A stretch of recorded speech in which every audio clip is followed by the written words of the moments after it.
especially to the LDM students. For now, I will be your teacher, Lisa. Okay, our topic for today is all about special products and factoring of polynomials. So there are different types of factoring polynomials. But for now, let's start first with polynomials having common monomial factor. So we have the term greatest common monomial factor or greatest common factor, or in short, GCF. It refers to the largest factor that is common in all terms of the polynomial. First, you have to factor the numerical coefficient.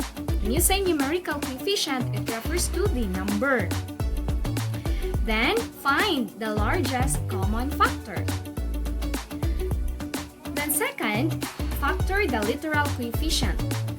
Literal coefficient, you must identify the common literal coefficient in each term of the polynomial. Those literal coefficient having the smallest exponent will be the common one.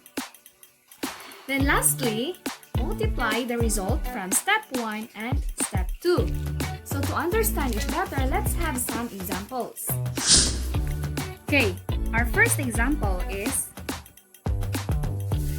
18 y raised to 5 minus 36 y raised to 4 plus 12 y cubed.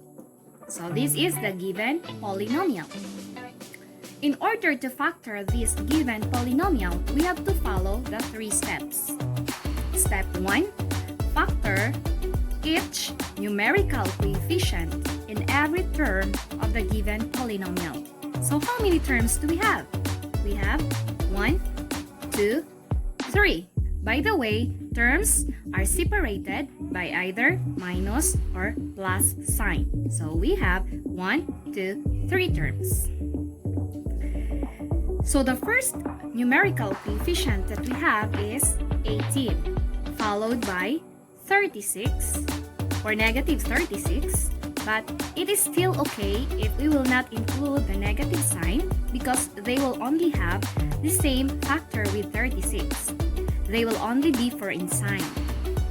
Then the third is 12. Step 1. Factor the numerical coefficients. So, ika nga nila, there are so many ways on how to kill a chicken. Ang ahuang paagi is tuko ng manok. Joke. By the way, I will be showing to you the easiest way. Easiest para na ho, pero para ninyo, I don't know. Basta kay mo ang easiest way para na ho. So first, numerical coefficient is 18. So we will find the prime factors of 18 using this way. I forgot the name of this method. 18 factors ni 18, we have 9 times 2.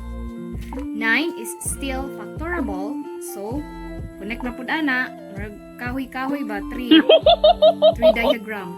Factors of 9 are 3, 3.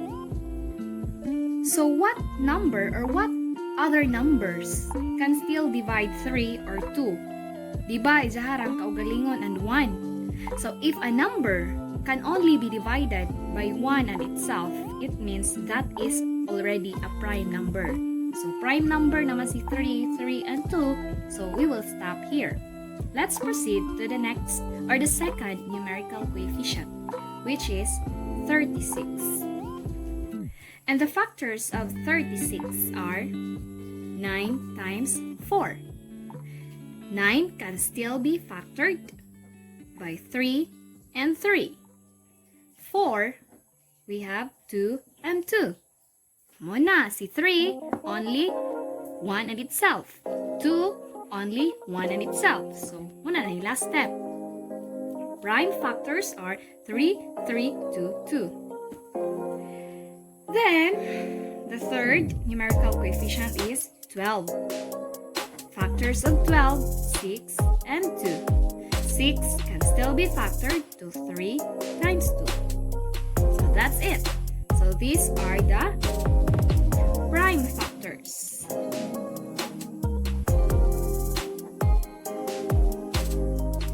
So if we already have the prime factors, we will look for the common factors. Common meaning na ani lang tulo. Okay, we will list down their common factors. So we will look for 3. 3 na adire, 3 na apodare, na apodare. So pares silang tulo. Ana sila'y kaupra kanilang tulo. 3. Lista nimo.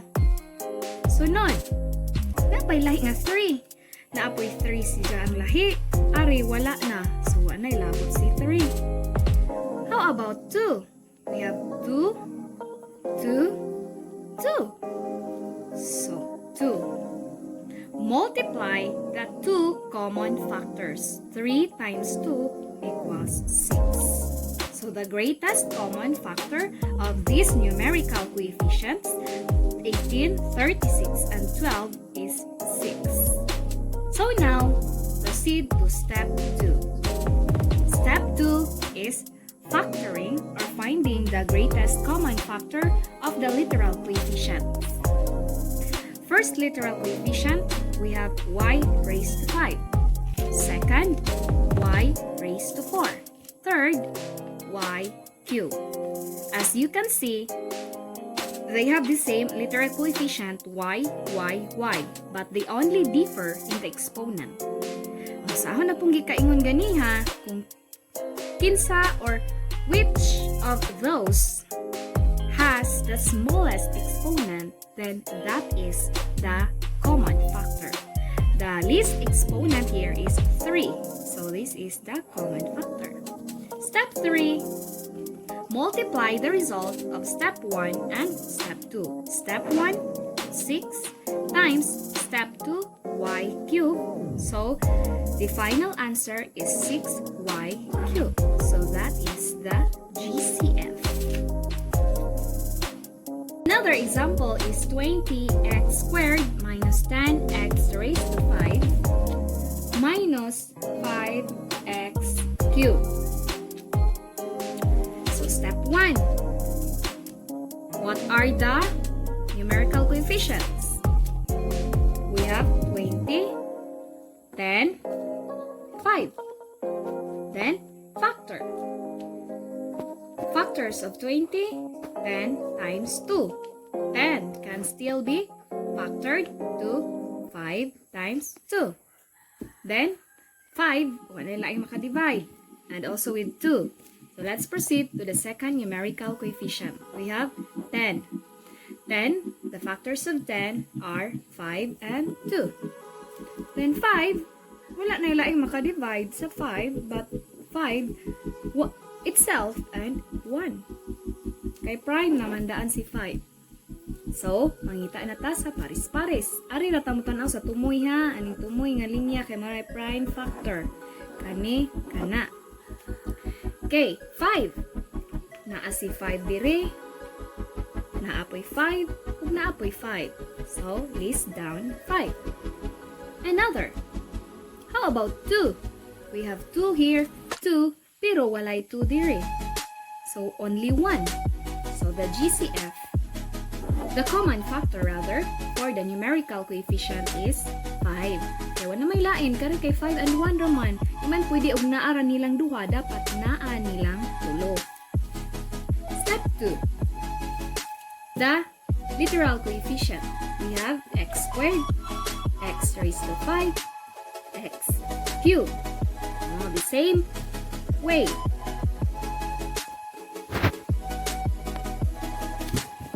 They still have the same literal coefficient x, but the smallest exponent is 2, so the common factor is x squared. Step 3, multiply 5 times x squared. So the result is 5x squared. So that is the greatest common factor.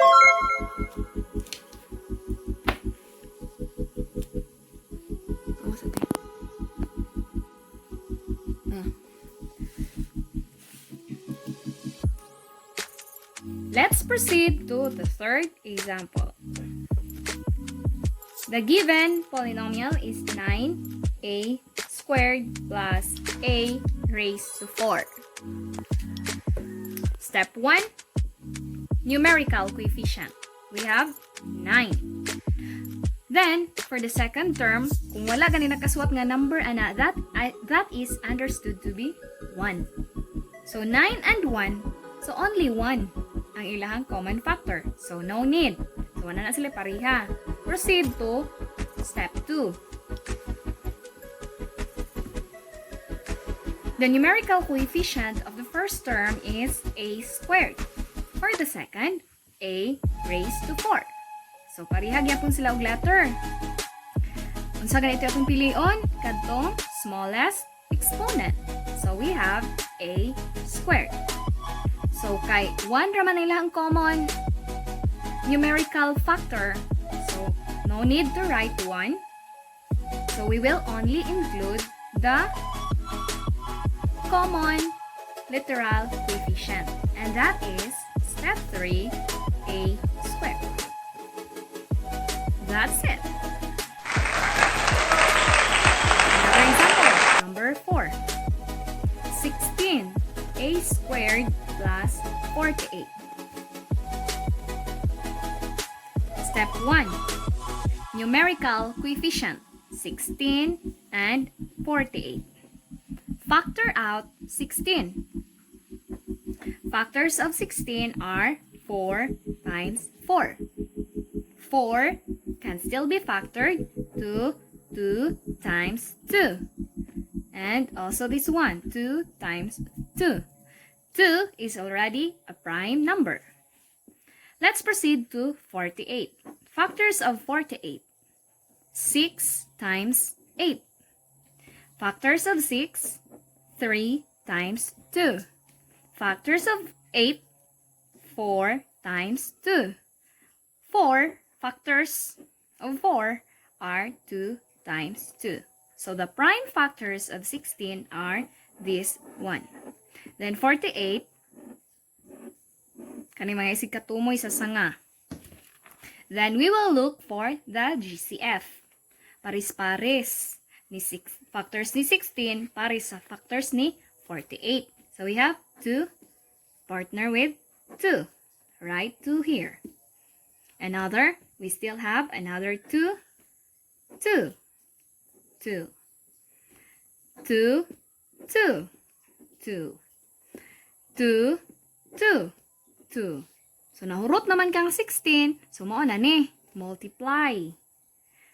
2 times 2, 4. Times 2, 8 times 2, 16. Therefore, the greatest common factor of the numerical coefficient is 16. Now, let's proceed to step 2. The literal coefficient, a squared. For the second term, wala tay literal coefficient kaya may letter. So, kung wala literal coefficient ang second term, so wala sila common.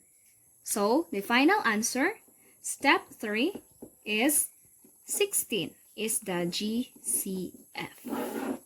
Dapat common, pares na sila na ani first, na ani second. So, kung si first na ay letter, si second walay letter, so dili sila common.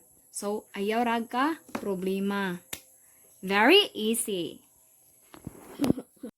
So now, grab your modules and answer your exercises.